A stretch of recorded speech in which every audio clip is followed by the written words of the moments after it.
El gözünde dertsiz gamsız biriyim.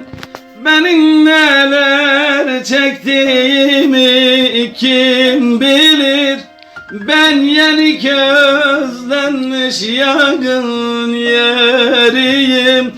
Benim neler çektiğimi kim bilir? Sinemdedir benim derdim dağlarım. Ben yaramı gizli sarar bağlarım. Ben gündüzler güler gece ağlarım. Benim neler çektiğimi kim bilir? Ben kimine yazım kimine kışım, arife doluyum cahile boşum.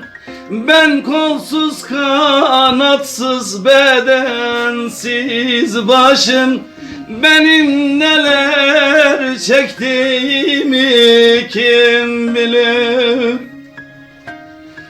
Sinemdedir benim derdim dağlarım. Ben yaramı gizli sarar bağlarım. Ben gündüzler güler gece ağlarım. Benim neler çektiğimi kim bilir?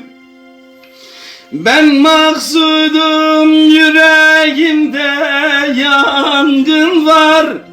Bu yangını söndürmedi boran kar. Benim sessiz sessiz ahuzarım var. Benim neler çektiğimi kim bilir?